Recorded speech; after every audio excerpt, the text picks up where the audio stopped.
देखो, शरीर को कुछ भी होता है तो वो आत्मा को मालूम पड़ता है, क्योंकि आत्मा शरीर के साथ इतने गहरे से जुड़ी होती है कि वो आत्मा स्वयं को शरीर समझने लगती है। मूल जो भूल है वो यही है, अपने को शरीर समझना, यही मुख्य भूल है। इसे ही अच्छी रीति पढ़ना है, मतलब स्वयं की पढ़ाई पढ़ना है। जितने भी शौक हैं, जितने भी विषय विकार हैं, जितना भी ज्ञान है, जितनी भी समझ है, जितनी भी शिकायतें हैं, जितने भी शक हैं, सब आत्मा में है। शरीर के माध्यम से वो सारे कर्म करती है कौन? आत्मा। भोजन करना है ना भाई, पानी पीना, देखना, सुनना, सब कौन करते हैं? आप, आत्मा। और मैं आत्मा। ऐसे संसार में जितनी भी सब मनुष्य आत्मा। तो विषय विकार कहाँ पर है? आत्मा में है। क्रोध किसने किया? आत्मा ने। आत्मा निकल गई तो शरीर थोड़ी क्रोध करेगा। फिर शरीर को ऑपरेशन भी करते रहते हैं, पोस्टमार्टम करते हैं ना। आत्मा जब शरीर छोड़ के निकल जाती है तो दूसरी आत्माएं, जो डॉक्टर बनी हुई है आत्मा, वो चीर घर ले जाते हैं, वहाँ शरीर को पोस्टमार्टम करते हैं। फिर आत्मा तो कोई रोक नहीं लगाती कि नहीं नहीं नहीं नहीं, तुम मेरे शरीर को पोस्टमार्टम क्यों कर रहे हो, क्यों चीर रहे हो? क्यों? क्योंकि वो छोड़ चुकी होती है शरीर को। फिर उसके बाद शरीर को जलाते हैं, सब करते हैं, लेकिन उस समय आत्मा कुछ नहीं बोलती है। और जब आत्मा शरीर में बैठती है, शरीर से कनेक्शन रहता है उसका, शरीर से वो बहुत ज़्यादा प्यार करती है आत्मा, तो एक ज़रा सा भी उसके कपड़े को भी कोई टच कर देगा तो गंदा कर देगा, कुछ करेगा तो वो बोलेगी। तो विषय विकार कहाँ समाहित है? आत्मा में ही।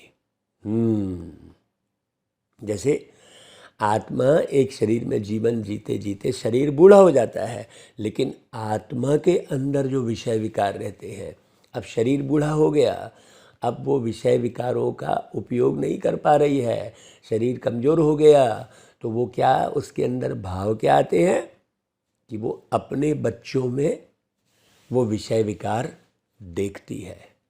तब वो बच्चों को देख देख के वो तृप्त होती रहती है वो आत्मा, क्योंकि शरीर तो उसका बूढ़ा हो गया। बहुत गहरी समझने की बात है। इसलिए प्यारे पिता परमात्मा जो अशरीरी है, जिनका अपना कोई शरीर नहीं है, जिनको शरीर का कोई भान नहीं है, उसके साथ हम सब आत्माएं यदि संबंध जोड़ती हैं तो ही विषय विकारों से मुक्त हो सकते हैं। दूसरा कोई उपाय नहीं है। संबंध कैसे जोड़ेंगे? दिल की याद से, उन्हें पहचान कर, उन्हें अच्छी रीति समझ कर। अब सोचो, आत्मा स्वयं शरीर समझ रही है और भगवान को भी शरीर के रूप में ही पूजा कर रही है आत्मा, तो कैसे पार लगे नैया? सोचो। कहते हैं भवसागर से नैया मेरी पार होगी कब, ऐसा पूछते हैं गाने में। अब नैया कब पार होगी भाई? जब तुम नैया में, वैसी नैया में बैठोगे तब ना पार होगी। तुम बैठे ही नहीं हो, हैं? और हम क्या गीत गा रहे हैं? उस नैया में बैठ गए हम, जिसके खेवैया शिव आप हैं, उस नैया में बैठ गए हम।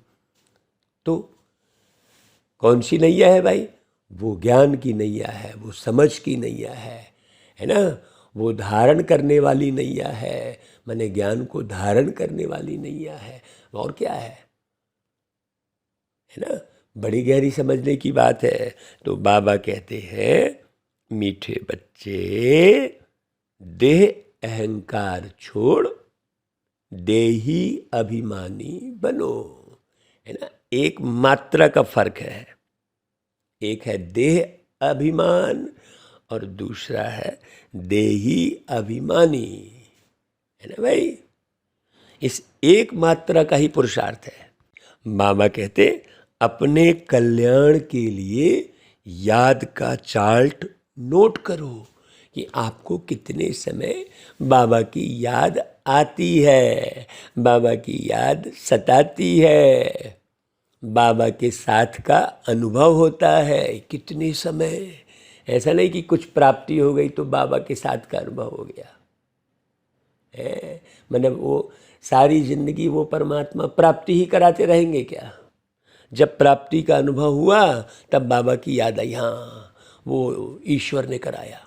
नहीं भाई, ईश्वर के साथ का अनुभव, और यूं ही नहीं कि हम यूं ही बस किए जा रहे हैं कि हाँ भगवान तो साथ है ही नहीं, वो अनुभव गहरा करना है ना। जब ठंड होती है तब ठंड का अनुभव होता है? आप जब ठंडी में बाहर निकलते हैं, आप घर के अंदर बैठे रहेंगे, आग के किनारे अलाव में बैठे रहेंगे तो थोड़ी ना ठंडी का अनुभव होगा। ठंडी का अनुभव करने के लिए जैसे ठंड में बाहर निकलना होता है तो ठंडी का अनुभव होता है। सूर्य की तपन का अनुभव करना है तो सूर्य के साथ कनेक्शन जोड़ना होता है। वैसा ही, ऐसे थोड़ी कि नहीं हाँ वो भगवान तो है ही हमारे साथ। ऐसे बहुत लोग कहते हैं कि हाँ हमने भगवान को अनुभव किया है, वो सर्वव्यापी है, बस ऐसा कह देते हैं, सब तरफ व्याप्त है? सोचो। तो बाबा कहते हैं, याद से ही विकर्म विनाश होंगे। किसके? आत्मा के।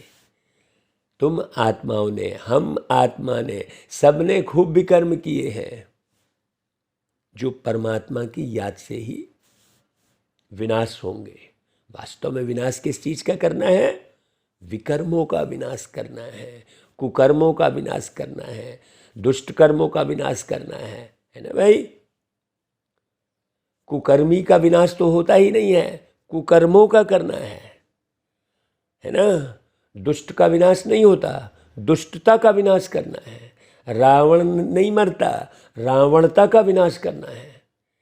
कंस नहीं मरता कभी, कंसता का विनाश करना है। देखो कितनी गहरी बात है। अभी तो हम पुतला बनाए रावण को जलाते बैठे रहते हैं। सोचो। फिर ये भी सोच नहीं चलती कि भाई हमने एक साल जला दिया तो दूसरे साल फिर जलाने की ज़रूरत क्या है? जब कोई जल गया तो ख़त्म ही हो गया ना, फिर क्यों दूसरी साल? फिर वो परिपाटी बन गई, जलाने की ही परिपाटी। बताओ, सोचो। तो बाप ने तुम बच्चों को पहला पहला कायदा कौन सा सुनाया है? पहला कायदा है, बहुत अच्छी रीति समझना, सब कुछ देखते हुए बुद्धि चलायमान ना हो। भाई किसकी बुद्धि चलायमान नहीं होगी? जिसको एक बाबा की याद रहेगी उसकी बुद्धि चलायमान नहीं होगी। जिसने बाबा के ज्ञान को खूब सुना होगा, समझा होगा, बाबा की बातों को समझा होगा, बाबा के डायरेक्शन को समझा होगा, बाबा के नियम मर्यादाओं को अक्षरश पालन कर रहा होगा, जो है ना, बाबा की श्रीमत को आत्मसात किया होगा, जो जीवन में उतारा होगा एक एक बात को, तो जिसको बाबा की स्मृति होगी वही श्रीमत पे चल पाएगा। तो अपनी परीक्षा लेनी है कि मेरी वृत्ति देखने से खराब तो नहीं होती है। हाँ, बहुत गहरी बात समझना। यदि आप अपनी परीक्षा नहीं लेते हो तो बार बार ऐसे दृश्य आपके सामने में आते हैं। हाँ, ऐसे आते हैं, सरकमस्टांस ऐसे बनते हैं। अब आप देखो, आपकी बुद्धि चलायमान हुई क्या? जो ज़रूरत की सामग्री है नहीं है, उसकी तरफ भी बुद्धि चली गई, चलो इसको ले ले। आवश्यक है नहीं है, कहीं भी बुद्धि चलायमान होती है। ये बुद्धि का चलायमान होना ही वास्तव में मनुष्य को परेशान करने वाली स्थिति बनती है। तो बुद्धि को एकाग्र करना किस तरफ? सत्य श्रेष्ठ है ना, ज्ञान की तरफ। तो तुम्हें हाथ से काम करते दिल से प्यारे बाबा को याद करना है। अब इसमें आंखें बंद करने की बात ही नहीं है भाई। आंख बंद करके हम थोड़ी कोई याद करना पड़ेगा। अब आप जैसे अपने पिताजी को याद करेंगे तो आंखें थोड़ी बंद करेंगे। आपको माँ याद आएगी तो आंखें थोड़ी बंद हो जाएंगी। सोचो, है? तो परमात्मा को याद करना कैसे? जब तक आप उनकी मुरली को, उनकी बातों को अच्छी रीति समझेंगे नहीं, उनको अच्छे से समझेंगे नहीं, कैसे याद करेंगे? सोचो। ओम शांति। देखो, भक्ति मार्ग में अक्सर करके कोई सन्यासी आदि जब बैठते हैं ना, तो आंखें बंद करके बैठते हैं हर जगह। ध्यान करना माने आंखें बंद करना। अब आंखें बंद करके भी वो कहीं कहीं चले गए। यहाँ कायदा है, देखते हुए भी चलायमान नहीं होना है। चाहे कोई वस्तु हो, चाहे कोई व्यक्ति हो, चाहे वैभव हो, चाहे नाम मान शान हो, चाहे किसी को कोई प्राप्ति हो रही हो, नहीं तो किसी की प्राप्ति में ही देख देख के व्यक्ति अंदर अपनी बुद्धि को भ्रमित करता रहता है। अरे उसको मिला, मुझे नहीं मिला, मैं जिंदगी में कुछ नहीं कर पाया, ऐसा अंदर में एक ग्लानि रहती है। नहीं, बाबा कहते हैं यहाँ कायदा है, देखते हुए भी चलायमान नहीं होना। अपनी परीक्षा लेनी होती है कि देखने से मेरी वृत्ति खराब तो नहीं होती है। भाई, खूने नाहक खेल होगा, बाबा ने कहा। अब आपने ऐसा कोई दृश्य देखा इससे अंदर नहीं नहीं नहीं, हटाओ हटाओ भाई, मत दिखाओ, बोलेंगे। ऐसा क्यों? बहुत ताकतवर बनना है अंदर, इसलिए बाबा पूरी ताकत दे रहे हैं, ज्ञान सुनाकर समझ दे रहे हैं। क्यों? क्योंकि इस पूरी सृष्टि का जो है परिवर्तन करना है बाबा को। तो हम भल देखते हैं, परंतु बुद्धि का योग किसके साथ? परमात्मा के साथ। तो परमात्मा की अच्छी पहचान होगी तब ना भाई। आप मनुष्य भाई, जैसे भोजन बनाते हो आप, तो भोजन बनाएंगे तो आंखें बंद करके तो नहीं बनाएंगे ना। इसको कहा जाता है हथकारडे दिल यारने। का मतलब क्या हुआ? हाथ से कर्म करो और दिल से बाबा को याद करो। वो गीत है ना भाई, दिल से निकल के सबके लबों पर एक यही स्वर छा गया, मेरा बाबा आ गया। ऐसा है ना भाई।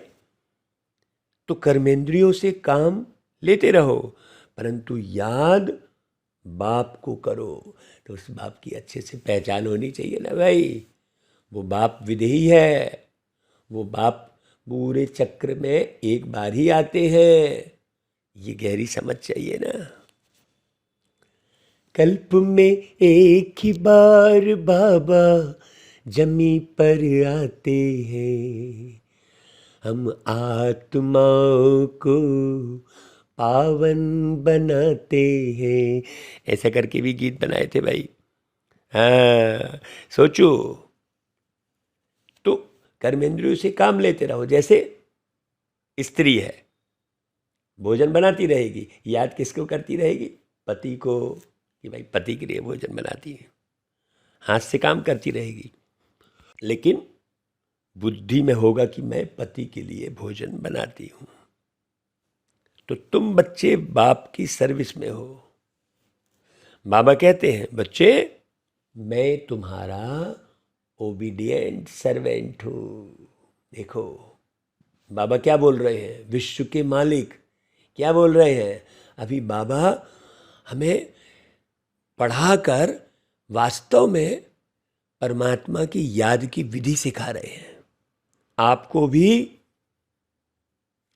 भी बाबा की याद कब आएगी, जब पद पोस्ट ऊंचे का भान, देह का भान जब मिटेगा। इसलिए बाबा बोल रहे हैं कि बच्चे मैं ओबीडिएंट सर्वेंट हूँ। ओबीडिएंट माने आज्ञाकारी, सर्वेंट यानी नौकर। सोचो बच्चों का मैं आज्ञाकारी नौकर हूँ, सर्विस करता हूँ। देखो कितनी विदेही अवस्था इसको कहते हैं। क्या ऐसी अवस्था है? नहीं, हम अपने उसमें रहते हैं, गुरूर में। हाँ, जो व्यक्ति खूब गुरूर में रहेगा उसे बहुत सारे गुरु करने पड़ेंगे। हाँ, गुरु करना माने गुरूर छोड़ना। गुरु किया, गुरूर छोड़ा, है ना भाई। गुरूर छोड़ने के लिए ही गुरु किया जाता है, बहुत अच्छे से समझना। लेकिन व्यक्ति गुरूर में रहता है हमेशा। तो बच्चों को अर्थात आत्माओं को समझाएंगे ना परमात्मा।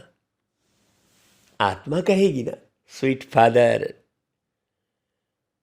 आत्मा कहेगी बाबा आप जो हमको ज्ञान और योग सिखलाते हो हम उस सर्विस में ही बिजी हैं मीठे बाबा।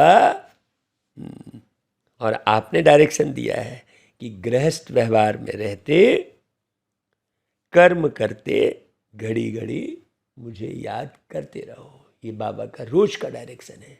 तो रोज की मुरली बहुत प्यारी लगनी चाहिए आपको। बाबा की मुरली है भाई, है। सोचो तो तुम, बाबा कहते हैं रेगुलर याद कर नहीं सकते। कोई कहे हम 12 घंटे याद करते हैं, परंतु नहीं, माया घड़ी घड़ी बुद्धि योग जरूर हटाएगी। तुम्हारी लड़ाई है ही माया के साथ। माया याद करने नहीं देती है, क्योंकि तुम माया पर जीत पाते हो। रावण जीत जगत जीत। अब माया, लोगों ने माया धन को समझ लिया है।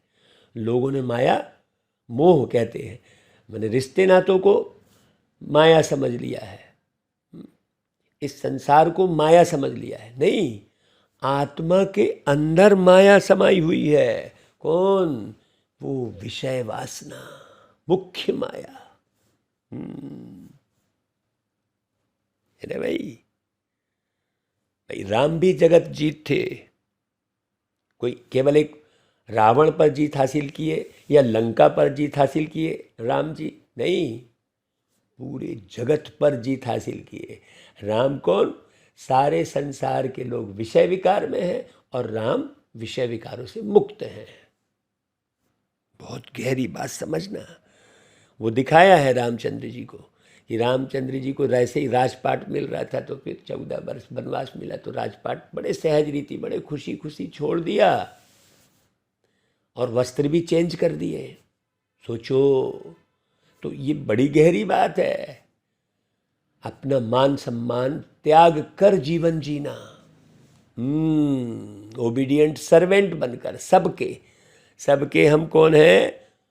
बिल्कुल ऐसे नहीं शोबाजी, सो में कह रहे हैं, नेचुरल वो अवस्था होनी चाहिए। वस्त्र बदलना माना शरीर के भान से मुक्त हो जाना, शरीर के भान से मुक्त होकर जीवन जीना।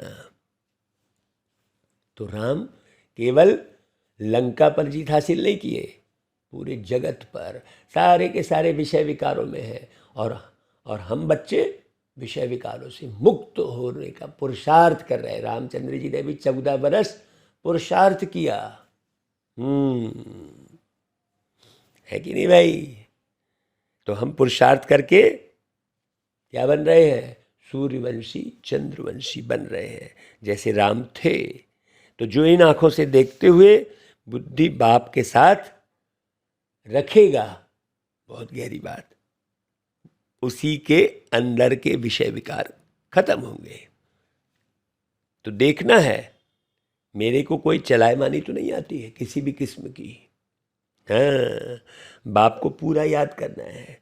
ऐसे नहीं कि मैं तो शिव बाबा का हूँ ही, हाँ मुझे तो याद आती ही है। नहीं, याद करने की क्या दरकार है, वो तो है ही सर्वशक्तिमान, वो तो कराएगा ही सब, करने वाला तो वही है, उसके बिना पत्ता नहीं हिलता। ये सब बातें बस कर रहे होते हैं, हैं? सोचो, नहीं, खास याद करना है बाबा को, और नोट करना है कि सारे दिन में हमने कितना समय याद किया। वही पुरुषार्थ है, ओना लगा रहेगा। हाँ बाबा, हम वहाँ बैठे थे तो आपकी याद आई, ऑफिस में बैठे थे तो बाबा की याद आते आते प्रेम के आंसू बह गए। बाबा, हम कैसे करके आपके ज्ञान को सब कुछ समझा ले बाबा। ऐसे कल ऑफिस में गए तो ऐसे नैन भर आए, कोई नहीं था। हाँ, ऑफिस मैंने कर्म स्थली। बाबा कहते हैं देखो, संसार में ऐसे बहुत हैं जो सारे दिन की हिस्ट्री लिखते हैं कि हमने सारा दिन यह किया, तो जरूर अच्छे मनुष्य ही लिखेंगे, अच्छी चाल लिखते हैं तो पिछाड़ी वाली देखकर सीखें। अब बुराई लिखेंगे तो उनको देख और भी बुराई सीखेंगे सबके सब। और अभी लोग कर क्या रहे हैं, सारा अखबार निंदाचारी से ही, उल्टे सुल्टे नकारात्मक समाचार से ही भर रहे हैं और बांट रहे हैं सबको सवेरे से।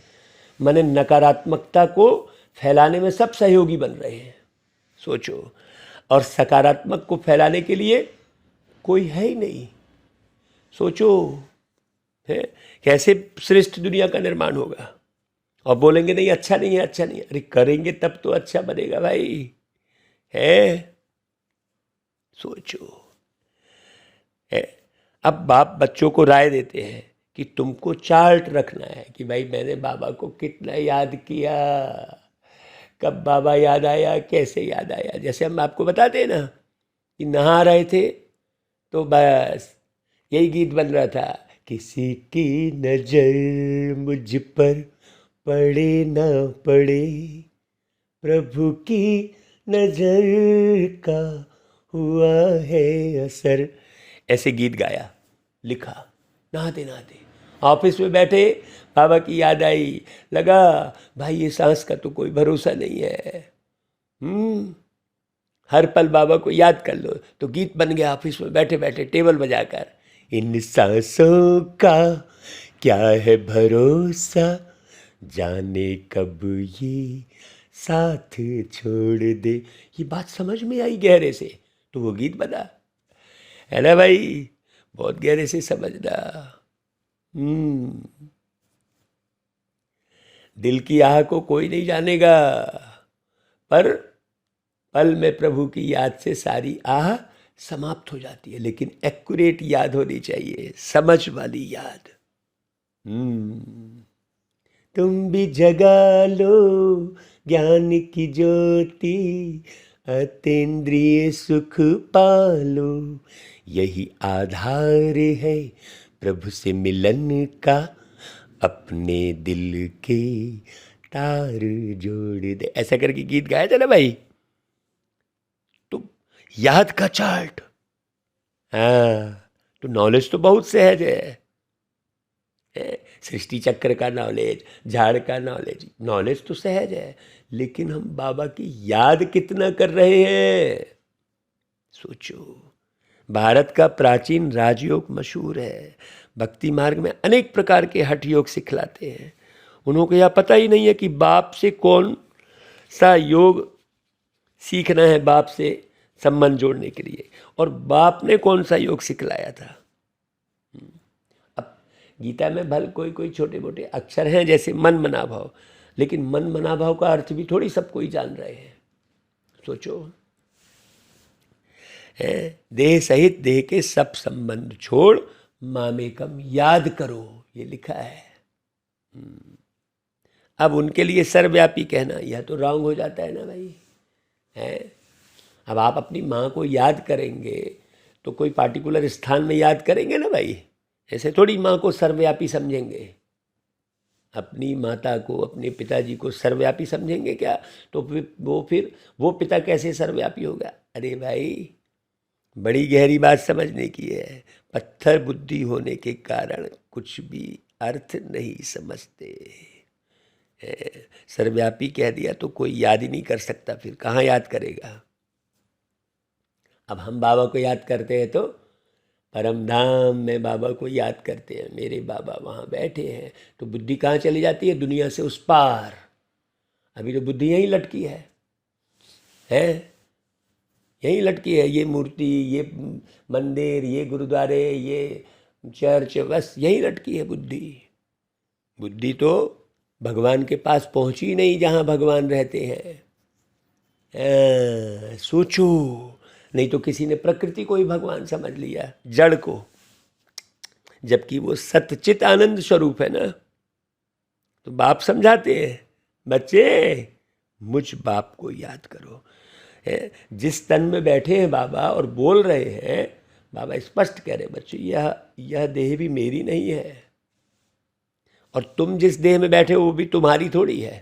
सोचो ना भाई, उसके लिए गीत गाए थे ना भाई, जब तेरी देह भी तेरी नहीं है, फिर कौन तुझको निभाने वाला, ऐसा गीत गाया था।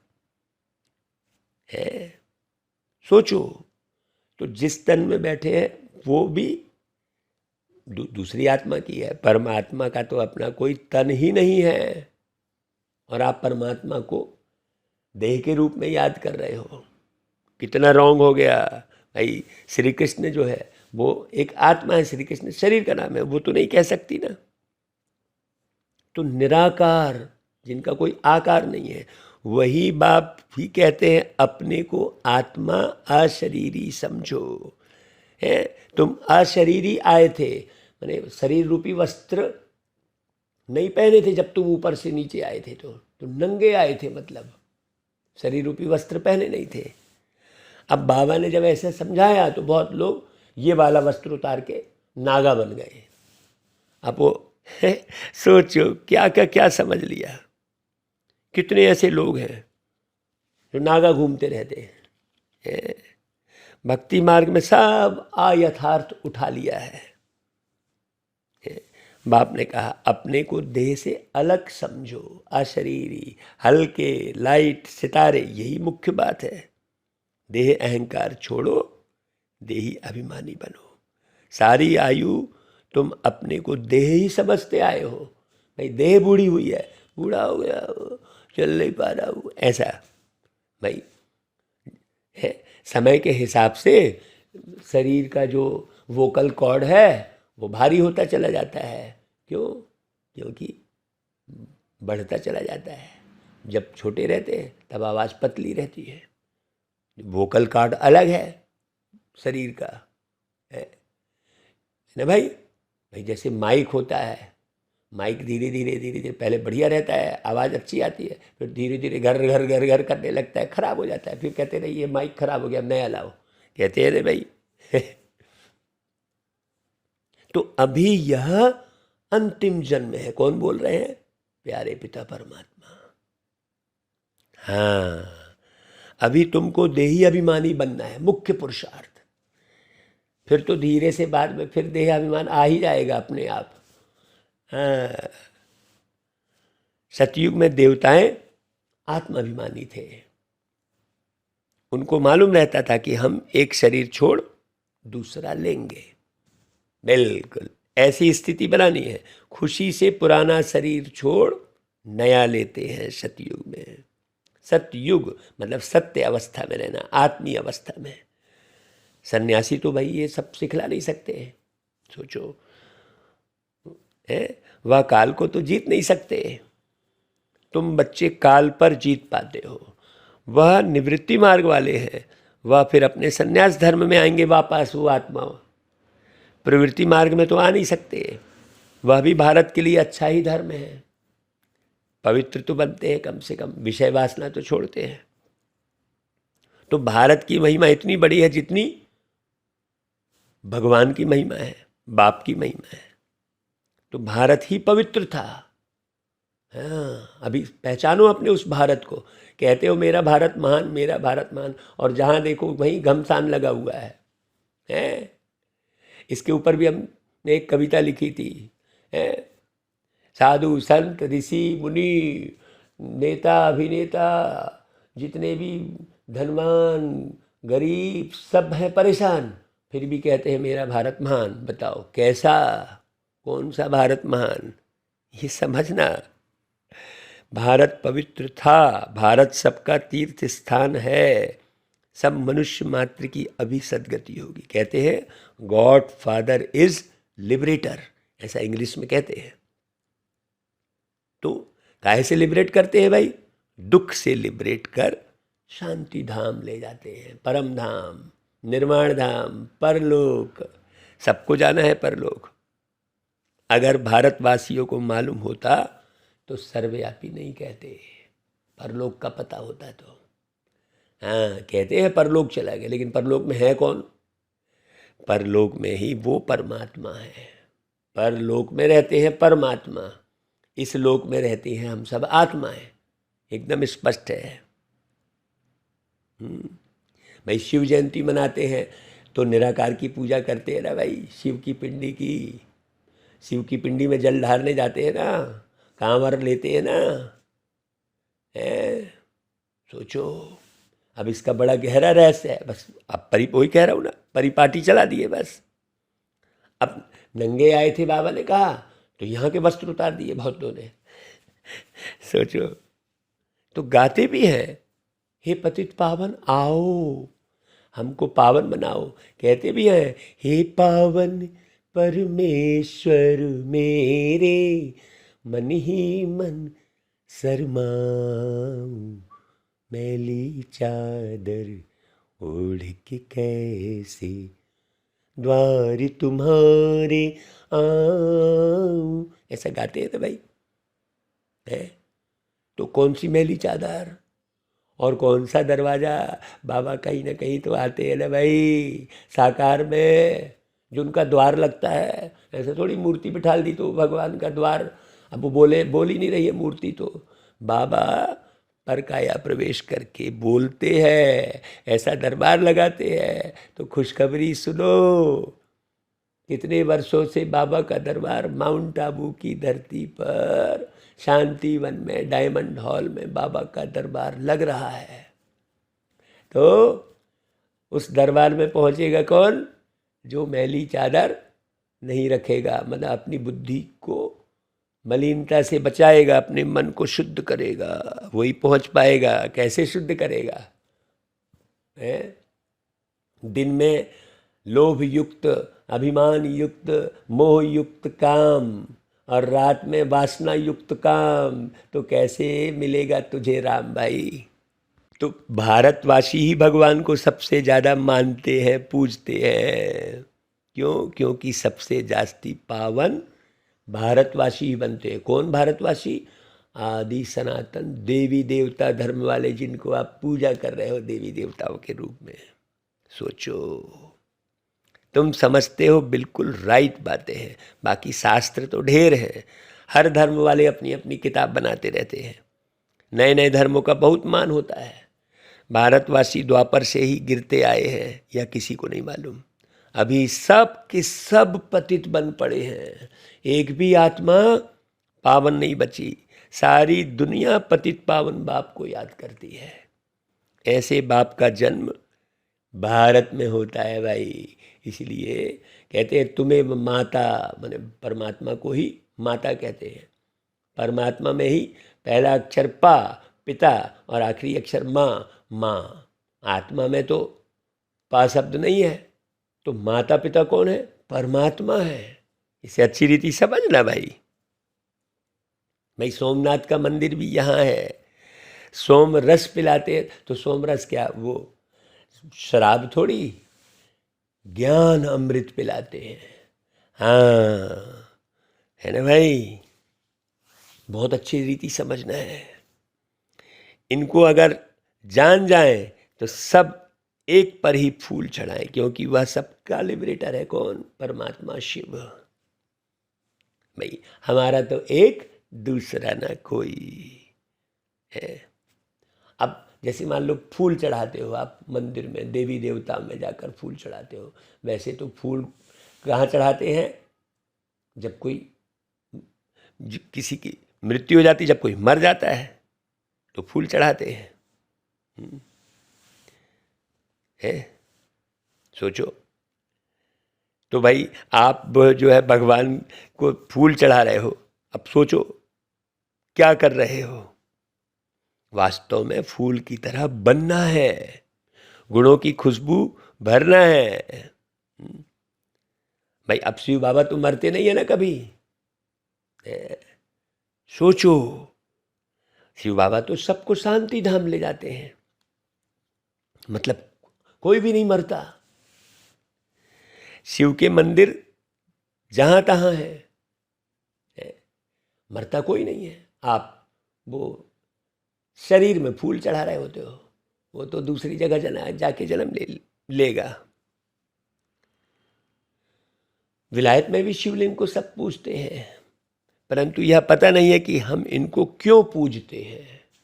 बाप स्वयं बैठ समझाते हैं कि शिव जयंती के बाद श्री कृष्ण जयंती भारत में ही होती है। शिव जयंती के बाद नई दुनिया आती है। बाप आते हैं पुरानी दुनिया को नया बनाने। पूरी दुनिया की बात है ये। भारत सबसे ऊंच है, नाम ही है पैराडाइज। तुम सब खुश होते हो कि अभी हम स्वर्ग की स्थापना कर रहे हैं श्रीमत पर। हम खुदाई खिदमतगार हैं, सेल्वेशन आर्मी है। सारी दुनिया को रावण की जंजीरों से तुम छुड़ाते हो, बाबा के डायरेक्शन प्रमाण। ये ड्यूटी हमारी है। सोचो, और हम ही मान लो विकार में गए, हम ही बेईमानी किए, हम ही लोभ में आए, हम ही मोह में फंसे हैं, हम ही नाम मान शान में फंसे हैं, तो फिर हम कर क्या रहे हैं? सोचो। तो तैयार हो जाओ जल्दी जल्दी भाई, तन मन धन सब न्यौछावर करो, क्योंकि सब कार्य में सब कुछ लगना है। समय श्वास संकल्प जल्दी जल्दी करो। अभी बेहद का प्रोग्राम बन रहा है बढ़िया, ताकि ज़्यादा से ज़्यादा लोगों को बाबा का ज्ञान पूरे शास्त्रों को स्पष्ट करते हुए सुनाया जा सके। तो तुम जानते हो बाबा के साथ हम भारत की खिदमत कर रहे हैं। भाई गांधी जी ने फॉरेनर्स से छुड़ाया, परंतु कोई सुख तो नहीं हुआ ना, और ही दुख हो गया। लड़ते ही झगड़ते रहते हैं। सोचो, बाबा कहते हैं मैं आता हूँ रावण की जंजीरों से छुड़ाने, माने विषय विकारों से छुड़ाने, है ना। अंग्रेजों से छुड़ाने की बात और किसी धर्म विशेष से छुड़ाने की बात तो है ही नहीं। सारे धर्म पतित हो चुके हैं। सोचो, रावण की जंजीरों के कारण अनेक प्रकार की जंजीरें हैं। रावण माने विषय विकार। सतयुग में यह होती नहीं, ये जंजीरें हैं। वहाँ दुख की कोई बात ही नहीं है। यहाँ तो कितने व्रत नेम रखते हैं। यह सब करते काहे के लिए है? श्री कृष्णपुरी में चलने के लिए। तो अब बाप बच्चों को समझाते हैं, फादर सोज सन और सन सोज फादर, है ना भाई। क्लियर हुआ ना भाई? तो तुम सबको घर का रास्ता बताते हो। इसको भूल भुलैया का खेल कहा जाता है। ये सारी दुनिया भक्ति में कितना माथा मारते हैं, परंतु बाप से वर्षा तो कोई ले नहीं सके। भक्ति तप दान करते करते माथा टेकते रहते हैं। रास्ता बताने वाले तो एक ही परमात्मा है। अगर कोई रास्ता जानता हो तो बताए भाई। भटकाते हैं सब एक दूसरे को। इससे सिद्ध है कि कोई भी जानते ही नहीं है, कोई को रास्ते का मालूम ही नहीं है। अभी सब मच्छरों सदृश वापस जाने वाले हैं। कौन बोलेगा भाई ऐसा? सबके शरीर खत्म होंगे, बाकी आत्माएं हिसाब किताब चुकतू कर वापस जाएंगी। इनको कयामत का समय कहा जाता है। मनुष्य जैसे दीपावली पर साल का फायदा नुकसान निकालते हैं ना भाई, यहाँ बाबा कल्प कल्प की बात बता रहे हैं। तो ये तुम्हारी है कल्प कल्प की बात। अभी तुमको 21 जन्म के लिए हिसाब निकालना है, 21 जन्म के लिए जमा करना है। तो बाप को याद करने से जमा होगा, फिर 21 जन्म कोई तकलीफ नहीं होगी। एक जन्म की बात नहीं है, कोई अप्राप्त वस्तु नहीं होगी। अरे भाई अभी अभी नहीं है, अभी पूरा संतुष्ट जीवन हो गया है। सोचो संगम में बाबा साथ है, तो सोचो जैसा वर्तमान वैसा भविष्य। तो स्वर्ग की सारी प्राप्ति अभी के पुरुषार्थ पर होती है। 21 जन्म की प्राप्ति का पुरुषार्थ अभी करना है। तो जितना बाबा को याद करेंगे, जितना ज़्यादा से ज़्यादा मुरली पढ़ेंगे, जितनी समझ विकसित करेंगे, ऐसे नहीं समझ गए, बार बार माया अर्थात अंदर की कमी कमजोरी बार बार उभर के आती है। यह बातें कोई शास्त्रों पर में नहीं है। अभी तुम अनुभव पा रहे हो, जब स्वर्ग में चले जाते हो फिर कौन बैठ लिखेंगे। शास्त्र आदि तो बाद में बनते हैं। शास्त्रों में है कि जमुना के कंठे पर महल थे, दहली परिस्तान थी। बिरला मंदिर में लिखा हुआ है 5000 वर्ष पहले धर्मराज ने व युधिष्ठिर ने परिस्तान स्थापन किया था। जमुना गंगा का नाम अभी तक चला आता है। तो वो जमुना गंगा कौन? वो पानी की गंगा थोड़ी, वास्तव में ज्ञान गंगाएं तुम हो। कितना महत्व सोचो हमारा। जमुना का इतना प्रभाव नहीं है जितना गंगा का है। बनारस हरिद्वार में गंगा है, सोचो हरि के द्वार में गंगा। तो हरि का द्वार कहाँ लग रहा है ये किसी को पता ही नहीं है। बनारस मतलब एक से सेक ज्ञान का रस बना बना कर कौन पिला रहे हैं, और हरि का द्वार कहाँ लग रहा है ये किसी को पता ही नहीं है। सोचो है। अब वो गंगा में, बनारस में, हरिद्वार में बहुत सारे साधु आदि जाते हैं। साधु मतलब साधना करने वाले। किसकी साधना करने वाले? स्वयं को साधो। हाँ, साधो स्वयं को। साधु कौन है? जो स्वयं को साधे। वहां जाकर कहते हैं शिव काशी विश्वनाथ गंगा, ऐसा कहते हैं। अभी सोचो, तो विश्वनाथ गंगा मतलब विश्व के नाथ ने हम सब आत्माओं को ज्ञान गंगा बनाया। विश्वनाथ ने गंगा बहाई जटाओं से, ऐसे कहते हैं, और समझते हैं गंगा के कंठे पर रहने से हमारी मुक्ति हो जाएगी। बहुत जाकर काशीवास करते हैं लेकिन उसका अर्थ नहीं समझते। आगे तो बलि चढ़ते थे, अब कहते हैं हमारी मुक्ति हो जाएगी। देखो ज्ञान मार्ग में क्या बात और भक्ति मार्ग में क्या बात है। सोचो कितना अंतर है, कितना कंट्रास्ट है। ऐसा कंट्रास्ट लोगों को समझाना पड़े ना भाई, तो भक्ति के आयोजन करना पड़े ना, तब तो लोग खींचेंगे। तो आधा कल्प अनेक प्रकार की तकलीफें उठाई, देवियों पर जाकर बलि चढ़े। अभी तुम बलि चढ़ते हो कैसे? यह सब कुछ ईश्वर का है। तो ईश्वर का सब कुछ तुम्हारा, ईश्वर का सब कुछ है स्वर्ग। तुम तो अब नरकवासी हो, बाप का बनकर फिर स्वर्गवासी बन रहे हो। तो अब विषय विकार रूपी नरक में मत जाना।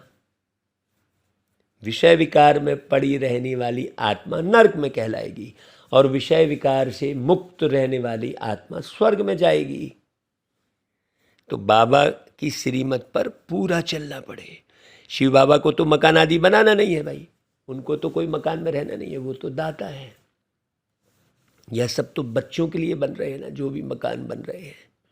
शिव बाबा कहेंगे तुम बच्चे ही ट्रस्टी होकर संभालो। भक्ति मार्ग में कहते हैं शिव बाबा यह सब कुछ आपका दिया हुआ है। फिर जब वापस लेते हैं तो फिर कितना दुखी होते हैं। अब बाबा तुमसे लेते तो कुछ भी नहीं है, बाबा को क्या करना? बाबा को तो कोई खाना दाना भी खाना नहीं हो तो अशरीरी है। तो बाबा सिर्फ कहते हैं इन सब से ममत्व मिटा दो, ट्रस्टी होकर गृहस्थ व्यवहार की संभाल करो, बाकी मैं लेकर क्या करूँगा, बाबा कहते हैं। सोचो तुम्हारे लिए ही सेंटर खुलवाए हैं, यह हॉस्पिटल और कॉलेज कंबाइंड है, हेल्थ और वेल्थ दोनों मिलती है। एजुकेशन को सोर्स ऑफ इनकम कहा जाता है। तो जितना जो पढ़ते हैं वह बाप से उतना ही वर्षा लेते हैं। पुरुषार्थ पूरा करना चाहिए। फॉलो फादर और मदर, तुमेव माता च पिता, ऐसा कहते हैं ना भाई। वह पिता आकर इनमें प्रवेश करते हैं, इनसे हमको एडॉप्ट करते हैं। वह माता पिता ठहरे, हम तो उनकी महिमा करते हैं। तो बाबा कह रहे हैं देखो, मैं इनके मुख द्वारा कहता हूँ कि तुम मेरे हो, तुम हमारे हो, तुमको मैंने अडॉप्ट किया। फिर माताओं की संभाल के लिए सरस्वती मुकर्रर की है, नहीं तो फिर कुछ उल्टा सुल्टा समझे लोग। तुम छोटे बच्चे तो नहीं हो भाई, है? बाप कहते हैं तुम हमारे बने, अच्छा आप ट्रस्टी होकर रहो, गृहस्थ व्यवहार की पूरी संभाल करो। भाई सबसे अच्छा है यह रूहानी हॉस्पिटल खोलना। शिव बाबा कहते हैं हम क्या संभाल करेंगे, ब्रह्मा बाबा के लिए भी कहते हैं यह क्या करेंगे, करना तो सब बच्चों को है ना भाई। इनके पास जो कुछ था तो शिव बाबा को दे दिया ब्रह्मा बाबा ने। वो देखो वो है ना भाई, उन्होंने अपने, कल ही हम ये बात बोल रहे थे, उन्होंने अपने भागीदार को बोला कि भैया आओ, मेरे हिस्से में जो जो होता है तुम दे दो, मैं तो इसे ईश्वरी कार्य में लगाऊंगा। कहाँ कितना करोड़ों का व्यापार कर रहे थे उस समय 1936 में, सोचो हैं। ऐसे निछावर करने वाले बच्चे चाहिए, तब फिर निर्माण हो। एक ब्रह्मा से बस थोड़ी काम बनेगा, ढेर ब्रह्मा कुमार और ब्रह्मा कुमारियाँ चाहिए, है ना भाई। तो तुम बच्चों को ही बाबा सब शिक्षाएं देते हैं, ऐसे नहीं। यह मकान शिव बाबा व ब्रह्मा बाबा का है, सब कुछ बच्चों के लिए है। तुम ब्राह्मण बच्चे हो, इसमें झगड़े आदि की कोई बात ही नहीं है। हाँ, सबकी कंबाइंड प्रॉपर्टी है। इतने सब ढेर बच्चे हो, पार्टीशन कुछ हो ना सके, गवर्नमेंट भी कुछ कर नहीं सके, यह ब्राह्मण बच्चों का है। सब मालिक हैं, सब बच्चे हैं, कोई गरीब कोई साहूकार, यहाँ सब आकर रहते हैं। कोई की प्रॉपर्टी नहीं है, लाखों के अंदाज में हो जाएंगे। सब कुछ तुम मीठे बच्चों के लिए है। देखो बाबा क्या बोल रहे हैं, तुम हो रूहानी बच्चे, तुम जितना प्यारे हो उतना लौकिक हो ना सके। हाँ, बाबा को प्यारे कौन है, जो अलौकिक बनते हैं, जो पारलौकिक बनते हैं। बहुत गहरी बात समझना। इसलिए बहुत अच्छी रीति समझाते हैं बाबा। भाई जो लौकिकता में है वह शूद्र जाति के, और तुम ब्राह्मण जाति के, इसलिए उनसे कनेक्शन टूट जाता है। सन्यासी या नहीं कहेंगे यह सब तुम्हारे लिए है, मैं भी तुम्हारा हूँ। शिव बाबा कहते हैं मैं निष्काम सेवाधारी हूँ। मनुष्य निष्कामी तो हो ना सके, जो करेगा उसको उनका फल जरूर मिलेगा। बाबा कहते हैं मैं फल नहीं ले सकता हूँ, पुरानी दुनिया पुराने शरीर में आकर प्रवेश करता हूँ। बाबा क्या लेंगे सोचो, यहाँ मेरे लिए तो यह पुराना शरीर है। भक्ति में मेरे लिए बड़े बड़े मंदिर बनाते हैं। इस समय देखो मैं कहाँ बैठा हूँ, देखो बाबा कैसे बोल रहे हैं, कितना गोहीराज बच्चों को समझाता हूँ। बाबा कोई सत्संग में थोड़े ही मुरली चलाएंगे, बच्चों को बहुत खुशी का पारा चढ़ता है। बाप बैठ बच्चों को पढ़ाते हैं। कैसे आकर पढ़ाते हैं, यह तो भाई जो हम सब सुन रहे हैं ना, हम ही जानते हैं बाबा कैसे पढ़ाते हैं। डरने की तो इसमें कोई बात ही नहीं है भाई, सब बाप के बच्चे हैं, आप किससे डरोगे, किसी से डरने की जरूरत नहीं है। हाँ, जो कुछ बनता है बच्चों के लिए है, ऐसे नहीं सबको यहाँ आकर बैठ जाना है। तुमको तो अपने गृहस्थ व्यवहार में रहना है। सब आकर इकट्ठे रहे तो सारी दहली जितना तुम्हारे लिए चाहिए, ऐसा तो हो ना सके भाई। फिर भी बाप से योग लगाते रहो तो विकर्म विनाश होंगे। आत्मा गोल्डन एजेड बन जाएगी। घर गृहस्थ में रहते हुए करो ये सब, हाँ, तभी घर में जाएंगे ना भाई, जब गोल्डन एज बन जाएगी। तो मम्मा बाबा मुआफिक इज्जत से पास होकर जाना है। किसी भी किस्म का कोई उल्टा सीधा कर्म नहीं करना है। अच्छा भाई, बाबा फिर याद प्यार देते हैं, गुड मॉर्निंग करते हैं, नमस्ते करते हैं।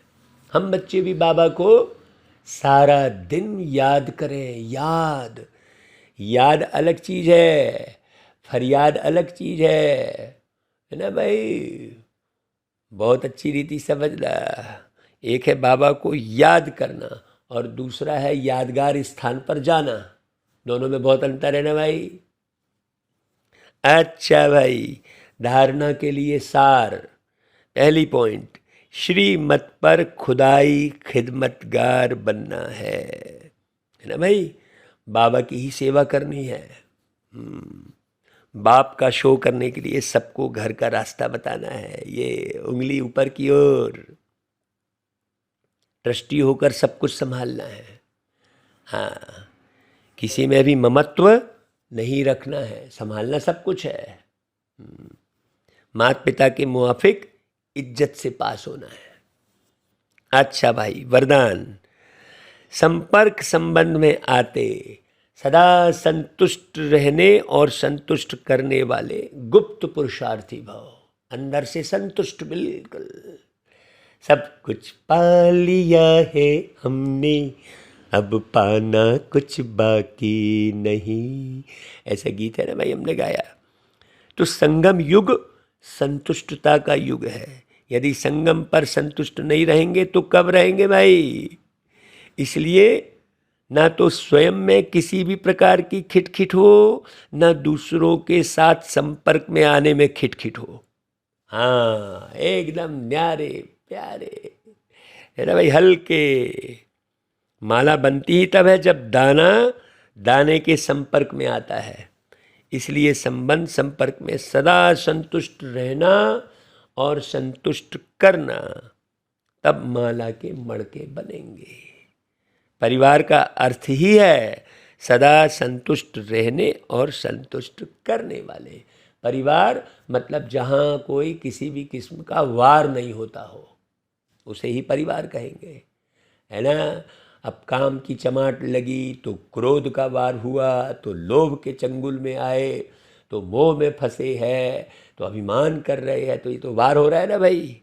तो ईर्ष्या कर रहे, तो द्वेष कर रहे, तो निंदा कर रहे, ये तो वार हो रहा है। तो ऐसा कैसा परिवार, सोचो। अच्छा भाई, स्लोगन। पुराने स्वभाव संस्कार के वंश का भी त्याग करने वाले ही सर्वंश त्यागी हैं। हाँ, मैंने पुराने स्वभाव संस्कार के वश में नहीं होना, पुराने स्वभाव संस्कार का वंश नष्ट कर दो, है ना भाई। अच्छा भाई, ओम शांति।